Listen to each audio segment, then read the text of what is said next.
back from New Zealand, out of isolation as well. Would you say a bit of a breakthrough tour for you over in New Zealand? Yeah, definitely. I think it was really exciting for me to be able to show what I can do. I've been in and around the squad for a little while now, but feel like this is probably one of the first times I properly took my chances and yeah, really showed what I could do, and it was good fun. And of course, previously you'd mainly been playing T20s for England, but you played two of the three ODIs. I guess a huge confidence boost that you're getting those extra opportunities and delivering. Yeah, definitely. I think obviously it's not a format I've played much for England, but I know I'm capable of it, and it was nice just to get an opportunity and yeah, show what I can do in an England shirt. And for the team as a whole, with a World Cup that should have been happening at the same time, but is now a year away, to do so well on that tour, 2-1 in the ODIs and then a clean sweep in the T20s. For a team that's not played ODI cricket for over a year prior to that, that must be a massive boost looking ahead to that global tournament in 12 months' time. Yeah, definitely. I think it was certainly a long time coming playing ODI cricket again, and it was really reassuring for us that we know our plans, we know how best to attack it, and yeah, we're really looking forward to being ready to go in 12 months for that World Cup. And being in New Zealand, where that World Cup will be, I guess that's a great preparation on those wickets out there at the grounds you'll be playing at. That's going to be great preparation. Yeah, you couldn't think of better prep really, particularly as quite a few of our squad, myself included, had never done New Zealand before this tour, so it was nice to get the experience, know what the wickets are like, and yeah, hopefully have an even better game plan coming into that World Cup next year.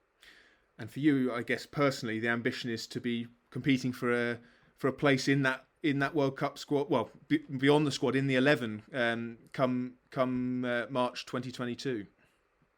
Yeah, that's definitely the ambition. Obviously, plan A is getting the squad, and then yeah, I've got to keep pushing to prove why I deserve to be in that 11. Obviously, we have a very experienced steam bowling attack, and yeah, it's just about me trying to prove what I can do in whatever role they see fit, and yeah, hopefully get on that park come the start of the World Cup. Which makes the next 12 months huge for you. I mean, obviously there's the England fixtures, but also the regional competition that got off to a late but fantastic start last year, and then the 100. And I guess these are all opportunities not just for you, but for every female cricketer in the country to show what they can do. Yeah, definitely. I think particularly given last year and the lack of cricket that was around, and I think I played 3 competitive games of cricket last summer, which is just madness. It's a really exciting opportunity for all of us to put a claim in for being in that squad and being on the park for that first game. And yeah, it's going to be a really exciting summer of cricket. So can't wait. And hopefully by the back end of it, certainly for the 100, you could be playing in front of some really big crowds, which is going to be brilliant in itself, but also great preparation for an ICC global tournament where the crowds are going to be big as well. Yeah, fingers crossed. We had a couple of games in New Zealand that had a few in, and it's such a nicer atmosphere than playing in an empty stadium. So yeah, fingers crossed we can get crowds in back end of the summer. And just talking about the way the domestic game's changing over here, obviously you were awarded a central contract in 2019. Now there are sort of 41 players beneath that central contract level that are able to play as full-time professionals. What difference has it made to your game being able to do that, and what difference do you think it will make for the game as a whole, having such a sizable group of players who can now work full-time as cricketers? I think it's massive for the game as a whole. I think it really pushes everyone to be better. There's so much more competition for places in the squad. Things like Tash Farrant being brought into the squad for the New Zealand tour is probably something that wouldn't have happened a couple of years ago, because she wouldn't have been ready to tour in the middle of a winter because she wouldn't have had the training behind her. So I think it's really exciting for everyone that the door to the England team is probably slightly more open than it was. And yeah, it's just exciting that cricket generally across the country should be getting so much better, and people can commit to being professionals, which is so nice. Something your captain at Sussex, Georgia Adams, said was that actually the opportunity to play on first class wickets makes a huge difference when it comes to preparing people for for international cricket. You know, previously you might have played at wickets that weren't the same as you would then discover on when playing for England, but now that you've got these double headers in the 100, but also more and more of the regional games being played at county grounds, things like that, all those things are just adding to the professionalism and the preparation that can make England a better side, I guess. Yeah, definitely.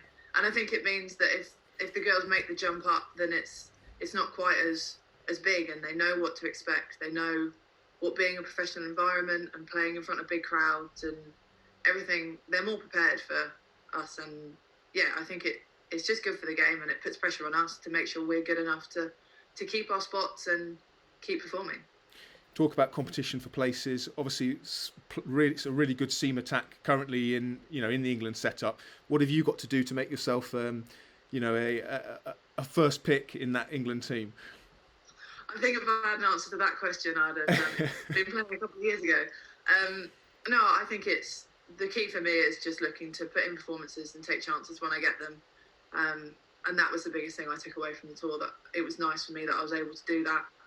Obviously, with Catherine missing that second T20, that was huge for me. But yeah, it's just putting in performances, showing what I can do, and yeah, fingers crossed I get in that 11. We've already touched on how busy the summer will be. You're a Sussex girl, Chichester born and raised. I guess if the opportunity presents itself, you're still keen to come and put on the Sussex shirt when you can? Yeah, absolutely. I'd love to. I don't quite think we know what this summer's going to hold yet. Certainly not the early part of it. But yeah, fingers crossed I can get on that Sussex shirt and maybe even make an appearance at Hove at some point. Well, I know Sussex supporters are very proud of everything you're doing, and we certainly hope to see you in a Sussex shirt, but we'll definitely be following you in whatever cricket you play. Thanks for your time, Freya. Thanks.